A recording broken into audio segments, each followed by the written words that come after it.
నమస్తే. హర్యానా ఎన్నికల ఫలితాల తర్వాత, జమ్మూ కాశ్మీర్ ఎన్నికల ఫలితాల తర్వాత మహారాష్ట్ర అనేటువంటిది దేశంలో పెద్ద రాష్ట్రంగా 48 పార్లమెంటు స్థానాలు, 288 అసెంబ్లీ స్థానాలు ఉండడము, ఆర్థిక రాజధాని బాంబే అందులో ఉండడం అనేటువంటి కీలకమైనటువంటి అంశాలు ఉండడం చేత మహారాష్ట్ర మరాఠా రాజ్యంలో ఎవరు గెలవబోతున్నారు, ఎవరు ముఖ్యమంత్రి కాబోతున్నారు, ఏ పార్టీ అధికారంలో రాబోతుంది అనేటువంటిది ఒక అంశం అయితే, రెండవ అంశం 2019 ఎన్నికల తర్వాత జరిగినటువంటి అనేకమైనటువంటి రాజకీయ కార్యకలాపాలు దేశం యొక్క దృష్టిని మొత్తం ఆకర్షించినాయి. ఎట్లా అంటే మహారాష్ట్రలో జరిగినటువంటి రాజకీయ పై ఎత్తులు, ఎత్తుగడలు అనేటువంటివి దేశవ్యాప్తంగా చర్చకు దారితీసినాయి. 2019లో జరిగినటువంటి ఎన్నికల్లో మహారాష్ట్రలో భారతీయ జనతా పార్టీ, శివసేన దాదాపుగా 30-40 సంవత్సరాల బంధంతో కలిసి ఉన్నటువంటి శివసేన, భారతీయ జనతా పార్టీలు 2019 ఎన్నికల్లో కూడా ఎప్పటిలాగానే కలిసే పోటీ చేసినాయి. అంతకుముందు 5 ఏళ్ల పాటు దేవేంద్ర ఫడ్నవీస్ 2014 ఎన్నికల్లో భారతీయ జనతా పార్టీ, శివసేన కలిసి కూటమిగా గెలిచి 5 సంవత్సరాల పాటు అధికారంలో ఉన్న తర్వాత 2019లో తిరిగి అదే కూటమి ఎన్నికల్లోకి వెళితే ప్రజలు ఆశీర్వదించారు, గెలిపించారు. కొన్ని సీట్లు తగ్గినాయి, కానీ సొంతంగా 2 పార్టీలకు కూటమిగా వెళ్తే మద్దతు ఇచ్చినారు ప్రజలు. అయితే ఆ తర్వాతే జరిగింది అసలు కథ. ఎన్నికల తర్వాత శివసేన మెలిక పెట్టింది, ముఖ్యమంత్రి శివసేనకి ఇవ్వాలనేటువంటి మెలిక పెట్టింది. దానికి భారతీయ జనతా పార్టీ ససేమిరా అన్నది. అయితే దేశవ్యాప్తంగా మీడియాలో కానీ మిగిలిన దాంట్లో కానీ స్పష్టమైనటువంటి విధానం ఏమిటంటే, బాల్ ఠాక్రే అటు భారతీయ జనతా పార్టీకి శివసేనకు మధ్య ఒప్పందం, ఎవరు ఎక్కువ ఎమ్మెల్యే స్థానాలు గెలిస్తే వాళ్లకు ముఖ్యమంత్రి పదవి తీసుకోవడం అనేటువంటిది మొదటి నుంచి కూడా ఉన్నటువంటి ఆనవాయితీ. దాంతో భారతీయ జనతా పార్టీ 2014లో 122 స్థానాలు గెలిచి ముఖ్యమంత్రి స్థానాన్ని తీసుకున్నది. ఆ తర్వాత కూడా స్థానాలు తగ్గినా 105 స్థానాలు వచ్చినటువంటి భారతీయ జనతా పార్టీ శివసేన కంటే ఎక్కువ స్థానాలు వచ్చినా సరే సిట్టింగ్ దేవేంద్ర ఫడ్నవీస్ నాయకత్వంలోనే మనం వెళ్తున్నామనేటువంటి విషయం స్పష్టంగా చెప్పిన తర్వాత కూడా ఠాక్రే కుటుంబంలో ఉద్ధవ్ ఠాక్రే కానీ, ఆదిత్య ఠాక్రే కానీ ముఖ్యమంత్రి ఒకసారైనా కావాలనేటువంటి వాళ్ళ కుటుంబంలో ఉన్నటువంటి ఒత్తిడి మేరకు శివసేన మొండికేసింది, భారతీయ జనతా పార్టీతోటి తెగే వరకు లాగింది. చివరికి 3 రోజుల ప్రభుత్వము ఇటు ఎన్సీపీకి సంబంధించినటువంటి అజిత్ పవార్తో కలిసి భారతీయ జనతా పార్టీ ఒక ప్రభుత్వాన్ని ఏర్పాటు చేసినటువంటి పరిస్థితి. 3 రోజులకే ఆ ప్రభుత్వం కుప్పకూలింది, రాష్ట్రపతి పాలన అయింది. ఆ వెంటనే ఉద్ధవ్ ఠాక్రే తన ముఖ్యమంత్రి పదవిని చేపట్టేటువంటి ఒక ఆశ కోసము, తన లక్ష్యాన్ని నెరవేర్చడం కోసము బద్ధశత్రువులైనటువంటి ఎన్సీపీ, కాంగ్రెస్తో కలిసి జత కట్టారు. బద్ధశత్రువులు ఎట్లా అంటే, బాల్ ఠాక్రే శివసేనను స్థాపించినటువంటి బాల్ ఠాక్రే అయితే నా దుకాణం బంద్ చేసుకుంటా కానీ నేను కాంగ్రెస్ దగ్గరికి వెళ్ళను అనేటువంటిది శపథము. అంతా కాంగ్రెస్కు బద్ధ వ్యతిరేకి ఠాక్రే. హిందుత్వ రాజకీయాలు చేసి సెక్యులర్ రాజకీయాల పేరు మీద ఓటు బ్యాంకు పాలిటిక్స్కు పాల్పడేటువంటి కాంగ్రెస్ నాకు అక్కర్లేదు అనేటువంటి విషయాన్ని చాలా సూటిగా, స్పష్టంగా ఆమె మ్యాడ్ హిందూ అని చాలా గర్వంగా ఓపెన్గా చెప్పుకున్నటువంటి వ్యక్తి బాల్ ఠాక్రే. అట్లాంటి బాల్ ఠాక్రే కొడుకు ఉద్ధవ్ ఠాక్రే ముఖ్యమంత్రి పదవి కోసము బద్ధశత్రువులైనటువంటి ఎన్సీపీ, అదేవిధంగా కాంగ్రెస్ పార్టీకి తలవంచి వాళ్ళతో పొత్తు పెట్టుకొని ముఖ్యమంత్రి పదవి తీసుకున్నాడు. ఆ తర్వాత వచ్చినటువంటి లుకలుకలతో ఏక్నాథ్ షిండే, బాలాసాహెబ్ ఠాక్రేకి చాలా ప్రియశిష్యుడిగా ఉన్నటువంటి ఏక్నాథ్ షిండే తన వర్గంతో శివసేన పైన, ఉద్ధవ్ ఠాక్రే పైన తిరుగుబాటు చేసి తన వర్గం ఎమ్మెల్యేలను తీసుకొని బయటికి వచ్చి బీజేపీతో జతకట్టి ఏక్నాథ్ షిండే ముఖ్యమంత్రి పదవిని అలంకరించారు. ఆ తర్వాత ఎన్సీపీలో కూడా చీలిక వచ్చింది. శరద్ పవార్కు వ్యతిరేకంగా అజిత్ పవార్ కూడా ఎన్సీపీలో చీలిక తీసుకువచ్చి ఉప ముఖ్యమంత్రి పదవి తీసుకున్నారు. ఎక్కువ స్థానాలు ఉన్నటువంటి బీజేపీ శివసేనకు బుద్ధి చెప్పడం కోసం, ఉద్ధవ్ ఠాక్రేకు బుద్ధి చెప్పడం కోసం, రాజకీయంగా బీజేపీ ప్రభుత్వంలో ఉండడం కోసం దేవేంద్ర ఫడ్నవీస్ అంతకుముందు ముఖ్యమంత్రిగా ఉండి ఏక్నాథ్ షిండే దగ్గర ఉప ముఖ్యమంత్రి పదవి తీసుకొని భారతీయ జనతా పార్టీ ఇవాళ చీలికతో వచ్చినటువంటి 2 పార్టీల కూటమితో ఇవాళ భారతీయ జనతా పార్టీ ఎన్డీఏ ప్రభుత్వంలో ఉన్నది మహారాష్ట్రలో. ఇది 2019కి సంబంధించినటువంటి కీలకమైనటువంటి అంశం. 2014లో భారతీయ జనతా పార్టీ 122 స్థానాలు, అంటే కేవలం ఇంకొక 288లో 144 స్థానాలు 145 స్థానాలు వస్తే భారతీయ జనతా పార్టీ సొంతంగా అధికారంలోకి వచ్చేది. ఇంకొక 23 స్థానాలు మాత్రమే గెలుచుంటే భారతీయ జనతా పార్టీ సొంతంగానే అధికారంలోకి వచ్చేది. ఆ తర్వాత 2014లోనే శివసేన 63 స్థానాలు, ఎన్సీపీ 41 స్థానాలను గెలిచింది. అదే 2019లో భారతీయ జనతా పార్టీ 17 స్థానాలు తగ్గి 105, శివసేన 7 స్థానాలు తగ్గి 56, ఎన్సీపీ 13 స్థానాలు పెంచుకొని 54 స్థానాలను 2019లో గెలుచుకుంది. శివసేన బీజేపీ కలిసి ఎన్నికల్లోకి వెళ్ళాయి కాబట్టి ప్రజలు ఆ రెండు పార్టీల కూటమిని ఆశీర్వదించారు తిరిగి. అయితే కూటమిలో ఉన్నటువంటి లుకలుకల వల్ల, భేదాభిప్రాయాల వల్ల, లేదంటే ముఖ్యమంత్రి పదవి కోసము కూటమిలో చీలిక వచ్చింది. ఆ తర్వాత పార్టీలో చీలిక వచ్చింది. ఇప్పుడు మహారాష్ట్రలో రెండు పార్టీలను బీజేపీ చీల్చిందా?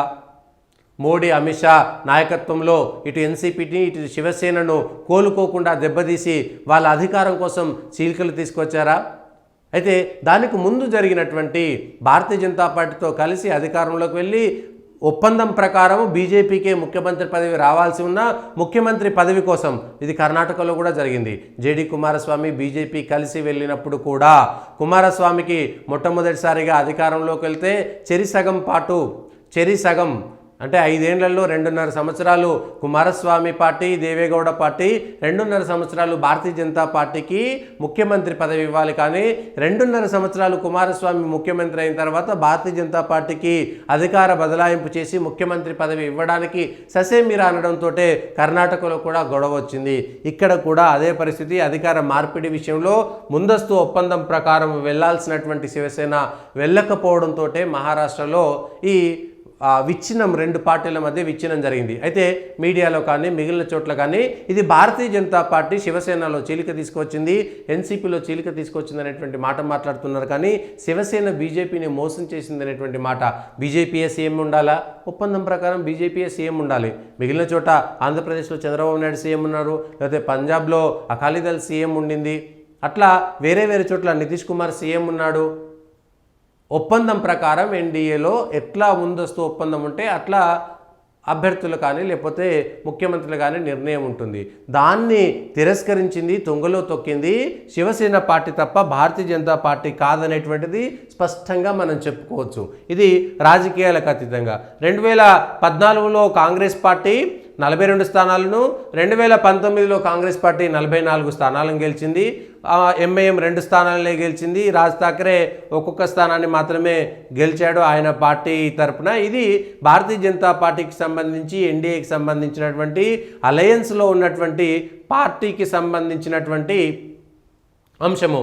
2019లో భారతీయ జనతా పార్టీ 152 స్థానాలు, శివసేన 124 స్థానాలు, ఎన్డీఏలోని ఇతర పార్టీలు 12 స్థానాలు, అతవలే పార్టీ ఇంకొకటి.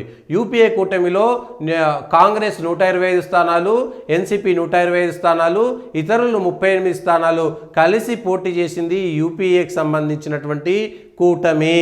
అయితే ఈ 125 స్థానాలలో వీళ్ళు గెలిచినవన్నీ ఓడిపోయినవి అనేటువంటిది మనకు స్పష్టంగా కనబడుతున్నది. పోయిన ఎన్నికల్లో భారతీయ జనతా పార్టీకి విదర్భ ప్రాంతము పూర్తి స్థాయిగా దెబ్బ కొట్టిందనే చెప్పుకోవచ్చు. పర్సెంటేజ్ ఆఫ్ ఓటు కూడా అట్లనే తగ్గింది. 2288లో 105 స్థానాలు, 2288లో 56 స్థానాలను శివసేన పార్టీ గెలిచింది. ఇది ఓట్లకు సంబంధించినటువంటి అంశము. అంతకు ముందున్నటువంటి ఓట్లన్నీ 2014లో కంటే 17 స్థానాలు తగ్గినాయి, 2014 కంటే 7 స్థానాలు తగ్గినాయి. అజిత్ పవార్కు వీళ్ళకు 13 స్థానాలు పెరిగినాయి. ఆ తర్వాత చీలిక వచ్చిన తర్వాత వచ్చినటువంటి ఓట్లు అవన్నీ కూడా ఇతర అంశాలు పరిగణలోకి తీసుకుంటే ఇవి 2014లో BJP 122, retained 82, gained 23, lost 40. Shiv Sena 63 స్థానాలు అంతకుముందు ఉంటే 36 స్థానాలు అందులో గెలిచినది, 20 స్థానాలు కొత్తగా గెలిచినాయి, పాత 27 స్థానాలు ఓడిపోయింది. ఇది 2014-19కి సంబంధించినటువంటి ఇది. ఎక్కడెక్కడ ప్రాంతాల వారీగా భారతీయ జనతా పార్టీ 2019లో ఎక్కడ ఓడిపోయింది, ఎక్కడ గెలిచింది అనేటువంటి అంశంలో భారతీయ జనతా పార్టీ విదర్భలో తీవ్రంగా నష్టపోయింది. ఓటు శాతంలో కానీ లేదంటే సీట్లలో కానీ విదర్భలో పూర్తి స్థాయిగా తగ్గిపోయింది. 15 స్థానాలు కోల్పోయింది. 15 స్థానాలు కోల్పోయింది విదర్భ. ఈసారి విదర్భ పైన ప్రత్యేకమైనటువంటి దృష్టి పెట్టింది మరి భారతీయ జనతా పార్టీ. అది ఎట్లా ఉంటుందని 2024లో జరిగినటువంటి పార్లమెంటు ఎన్నికల్లో కూడా మహారాష్ట్రలో భారతీయ జనతా పార్టీ నేతృత్వంలోని ఎన్డీఏ బోల్తా కొట్టిందనేటువంటి విషయమే చెప్పుకోవచ్చు. అనుకున్నటువంటి మేర రాలేదు. కాంగ్రెస్ ఇండీ కూటమిలో ఉన్నటువంటి కాంగ్రెస్ 17 స్థానాలలో పోటీ చేస్తే 13 స్థానాలు గెలిచింది. ఉద్ధవ్ ఠాక్రేకి సంబంధించిన శివసేన 21 స్థానాల్లో పోటీ చేస్తే 9 స్థానాలు, ఎన్సీపీ 10 స్థానాల్లో పోటీ చేస్తే 8 స్థానాలు గెలిచింది. ఇక ఎన్డీఏ కూటమిలోని బీజేపీ 28 స్థానాలు పోటీ చేస్తే 9, శివసేనకు సంబంధించి ఏక్నాథ్ షిండే 15 స్థానాల్లో 7, ఎన్సీపీ 4 స్థానాల్లో పోటీ చేస్తే 1 స్థానం మాత్రమే గెలిచింది. దీంతో భారతీయ జనతా పార్టీ 9 స్థానాలకు పడిపోయింది. మొత్తం 17 స్థానాలు వీళ్ళు గెలవాల్సినటువంటి పరిస్థితి వచ్చింది. ఎన్డీఏ కూటమి కొంత దెబ్బతిన్నదనేటువంటి విషయాన్ని స్పష్టంగా మనం చెప్పుకోవచ్చు. దీంతో ఇప్పుడున్నటువంటి ఎన్నికల్లో లోక్సభ ఎన్నికల ఫలితాలు పునరావృతమవుతాయి. లోక్సభలో కాంగ్రెస్కి, యూపీఏకి అంటే ఇప్పుడున్నటువంటి ఎన్డీ కూటమికి మంచి మద్దతు లభించింది కాబట్టి ఈసారి అట్లాంటి పరిస్థితులే ఉంటాయేమో అనేటువంటిది. కాంగ్రెస్కి అంతకుముందు 13-1 ఉంటే ఇవాళ 12 స్థానాలు పెరిగి 13 స్థానాలైనాయి. భారతీయ జనతా పార్టీ 14 స్థానాలను కోల్పోయింది. శివసేన 4 స్థానాలను గెయిన్ అయి 9 స్థానాలు అంటే అంతకుముందు 5 స్థానాలు మాత్రమే ఉండింది. ఏక్నాథ్ షిండేకి సంబంధించినటువంటి 7 స్థానాల్లో 6 కోల్పోయింది. అట్లనే 4 స్థానాలు ఉన్నటువంటి అజిత్ పవార్ వర్గంలో 4 స్థానాలు ఉంటే 1 స్థానమే ఉంది.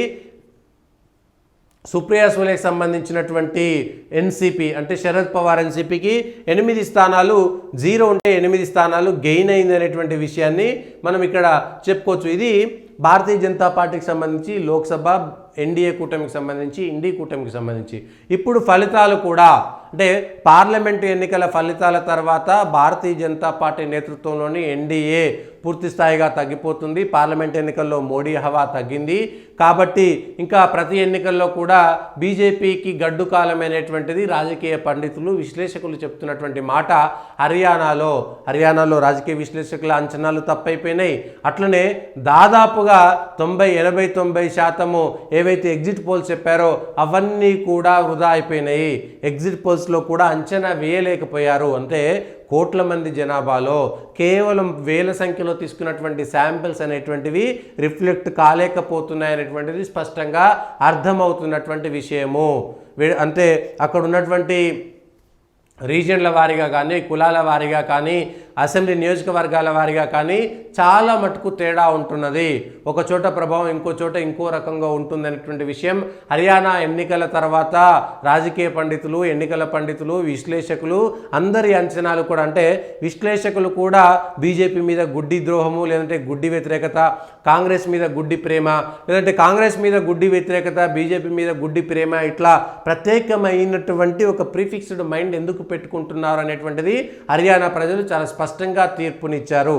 దీంతో హర్యానా ఫలితాల తర్వాత ఇప్పుడు అది మహారాష్ట్ర పైన కూడా పెద్ద రాష్ట్రం కాబట్టి సహజంగా అక్కడ ఉన్నటువంటి అనేకమైనటువంటి అంశాలు, ఒకటి గ్రామీణ ప్రాంతాల్లో కానీ, పట్టణ ప్రాంతాల్లో కానీ, పూణే, బొంబాయి లాంటి ఏరియాల్లో వచ్చేటువంటి ఓట్లు కానీ, గ్రామీణ ప్రాంతాల్లో ఎన్సీపీకి ఉండేటువంటి పట్టు కానీ, మరాఠవాడ అనేటువంటిది కానీ వ్యతిరేకంగా మరాఠాలకు రిజర్వేషన్లకు అనుకూలంగా ఇక్కడ జరిగేటువంటి అనేకమైనటువంటి తతంగాలను చూస్తే కొంతమేర మనకు అర్థమవుతుంది. ఇది జన్లోక్ పోల్కి సంబంధించినటువంటి వీళ్ళు హర్యానాలో చేసినటువంటి ఎగ్జిట్ పోల్స్ లేదంటే ఒపీనియన్స్ పోల్స్ దాదాపుగా 98% దగ్గరికి వచ్చింది జమ్మూ కాశ్మీర్లో కానీ, ఇక్కడ కానీ. కాబట్టి వీళ్ళది తీసుకుంటే సర్వే ప్రకారము 2024 number of seats likely to be one by the parties in the 288. NDA కూటమి 151 నుంచి 156, ఇండీ కూటమి 119 నుంచి 124, ఇతరులు 8 నుంచి 13. మరొక్కసారికి కాంగ్రెస్ నేతృత్వంలోని ఇండీ కూటమికి ఇబ్బంది కలిగేటువంటి అవకాశమే ఉందనేటువంటిది మనకు వీరు చెప్తున్నటువంటి సర్వే ప్రకారము. ఎందుకంటే హర్యానాలో వాళ్ళు చెప్పింది అంతకుముందు చెప్పిన దాంట్లో 90% స్ట్రైక్ రేట్ ఉన్నది, ఎక్కడ కూడా అంచనాలు తగ్గలేదు. కాబట్టి దీన్ని కూడా వీళ్ళు చెప్పిందే మనం తీసుకునేటువంటి ప్రయత్నం చేస్తున్నాం. వాళ్ళకు మనకు సంబంధం లేదు, అది సోషల్ మీడియాలో వచ్చినటువంటి దాన్నే మనం చూస్తున్నాం. కాబట్టి ఈ అంశంలో మహారాష్ట్రలో కూడా భారతీయ జనతా పార్టీ నేతృత్వంలోని ఇక్కడ ప్రభావం చూపేటువంటి అంశాలు ప్రజలు ఈ పార్టీలను చీల్చినటువంటి అంశంలో ఏ విధంగా తీర్పునిస్తారు? బీజేపీకి అనుకూలంగా ఉంటారా, వ్యతిరేకంగా ఉంటారా? లోక్సభలో బీజేపీ మీద లేకపోతే ఈ కూటమి మీద ఉన్నటువంటి వ్యతిరేకత వెళ్ళిపోయింది కాబట్టి ప్రజలు తిరిగి మళ్ళా బీజేపీ వైపు, మోడీ వైపు వచ్చేస్తారనేటువంటి అంశాలు. దేవేంద్ర ఫడ్నవీస్ ముఖ్యమంత్రి అవుతారా? ఏక్నాథ్ షిండే ఎన్నికల తర్వాత ముఖ్యమంత్రిగా ఉంటారా? లేదంటే దేవేంద్ర ఫడ్నవీస్కి ముఖ్యమంత్రి ఇచ్చేసి ఏక్నాథ్ షిండే కొడుకు కానీ, లేదంటే శివసేన ఏక్నాథ్ షిండే వర్గంలో ఉన్నటువంటి ఎవరికైనా ఒక ఉప ముఖ్యమంత్రి పదవి ఇచ్చేటువంటి అవకాశం ఉందా? అజిత్ పవార్, ఇట్లా ఉద్ధవ్ ఠాక్రే కుటుంబం ఏం కాబోతున్నది? ఇవన్నీ కూడా ప్రభావం చూపుతున్నాయి. ఈ ఎన్నికల ఫలితాల తర్వాత ఉద్ధవ్ ఠాక్రే కుటుంబము, శివసేన యొక్క భవిష్యత్తు ఏమిటి? ఉద్ధవ్ ఠాక్రే తోటి ప్రజలు ఉంటారా లేదా చీకొడతారా? శరద్ పవార్ నేతృత్వంలో ఉన్నటువంటి పార్టీని చీకొడతారా? రెండు చీలికలైనవి కాబట్టి ఎవరి వైపు ఒకరి వైపే ప్రజలు ఉండాల్సినటువంటి పరిస్థితి వస్తుంది. కాబట్టి ఎవరు గెలుస్తారు, ఎవరు ఓడిపోతారు? గెలిస్తే శరద్ పవార్ యొక్క భవిష్యత్తు ఏంటి, వాళ్ళ కూతురు భవిష్యత్తు ఏంటి అనేటువంటి అంశం కూడా తేలనున్నది. కాంగ్రెస్ భవిష్యత్తు కూడా ఇప్పుడు హర్యానాలో ఓడిపోయిన తర్వాత కాంగ్రెస్ కనీసము తమ సీట్ల సంఖ్యను పెంచుకునేందుకు బార్గెన్ చేయలేనటువంటి పరిస్థితి కూడా వచ్చింది. శివసేన ఇప్పటికే అలిగింది. ఉద్ధవ్ ఠాక్రేను ముఖ్యమంత్రి అభ్యర్థిగా ప్రకటించాలని ఇప్పటికే మహా అగాడికి సంబంధించినటువంటి కూటమిలో లుకలుకలు ఏర్పడ్డాయి. ఎవరు శివసేనకు సంబంధించినటువంటి ముఖ్యమంత్రి అవుతారా, కాంగ్రెస్ ముఖ్యమంత్రి అవుతారా, ఎన్సీపీ ముఖ్యమంత్రి అవుతారా? ముఖ్యమంత్రి అభ్యర్థిని ప్రకటించాలని శివసేన డిమాండ్ చేస్తుంది. ముఖ్యమంత్రి పదవే ఇవ్వకపోతే ఉద్ధవ్ ఠాక్రేకు అక్కడ ఉండాల్సినటువంటి అవసరమే లేదు. ఎందుకంటే 40 సంవత్సరాల పాటు కలిసినటువంటి పార్టీని వదిలేసి బద్ధశత్రువుతో చేతులు గడిపింది కేవలం ముఖ్యమంత్రి పదవి కోసమే. కాబట్టి ఉద్ధవ్ ఠాక్రే ముఖ్యమంత్రి ఇవ్వకపోతే తనకు ఆ కూటమితో సంబంధమే లేదు, అవసరమే లేదు. దీంతో ఉద్ధవ్ ఠాక్రే ఆయన కుటుంబం యొక్క భవిష్యత్తు ఎన్నికలతో ముడిపడి ఉన్నది. మొన్న పార్లమెంట్ ఎన్నికల్లో బీజేపీకి నెగిటివ్ వచ్చింది కాబట్టి, ఎన్డీఏకి నెగిటివ్ వచ్చింది కాబట్టి స్థానికంగా ఉండేటువంటి అసెంబ్లీ ఎన్నికల ఫలితాల తర్వాత ఆ పార్టీలో ఉండేటువంటి నాయకులు ఎటువైపు వెళ్తారనేటువంటిది చాలా పెద్ద ఎత్తున ప్రభావం చూపుతుంది. శరద్ పవార్ కుటుంబం కూడా అజిత్ పవార్ వైపు ఎన్సీపీ కార్యకర్తలు ఉంటారా, లేదంటే శరద్ పవార్ వైపు ఉంటారా, సుప్రియ సులే వైపు ఉంటారా అనేటువంటిది కూడా తేలనుంది. ఇక కాంగ్రెస్ భవిష్యత్తు కూడా పెద్దదైనటువంటి మహారాష్ట్రలో కాంగ్రెస్ కనుక ప్రభావం చూపలేకపోయినట్లయితే రాహుల్ గాంధీ నాయకత్వం పైన, కాంగ్రెస్ యొక్క భవిష్యత్తు పైన మరింతగా నీడలు వచ్చేటువంటి అవకాశం ఉన్నది. అందులో పెద్ద రాష్ట్రంలో కాంగ్రెస్ పార్టీ మరొక్కసారి ఓడిపోతే వరుసగా 15 సంవత్సరాల పాటు అధికారంలో ఉన్నటువంటి కాంగ్రెస్ పార్టీ వరుసగా 10 ఏళ్ల పాటు కాంగ్రెస్ అధికారంలోకి దూరం ఉండి రాహుల్ గాంధీ నాయకత్వానికి, స్థానికంగా ఉన్నటువంటి కాంగ్రెస్ నాయకత్వానికి ఇది విషమ పరీక్షగా కూడా ఉంటుంది. ఇక భారతీయ జనతా పార్టీలో దేవేంద్ర ఫడ్నవీస్కి మరొక్కసారి అధికారంలోకి రాకపోతే, చిత్తుగా ఓడిపోతే భారతీయ జనతా పార్టీ చీలికలు తీసుకొచ్చింది, కుటుంబాల్లో చిచ్చు పెట్టింది, పార్టీలో చిచ్చు పెట్టింది అనేటువంటి మెసేజ్ కూడా ప్రజల్లోకి వెళుతుంది. కాబట్టి భారతీయ జనతా పార్టీకి కూడా ముఖ్యమైనటువంటి అంశమే, ప్రతి ఒక్కరికి ముఖ్యమైనటువంటి అంశమే. ఒక్కరు మాత్రమే గెలుస్తారు, ఇంకొకరు ఓడిపోతారు. కాబట్టి ఎవరు నిలబడబోతున్నారు, ఎవరు గెలిచి నిలబడతారు, ఎవరు ఓడి పడిపోతారు అనేటువంటిది మరికొద్ది రోజుల్లోనే తేలనున్నది.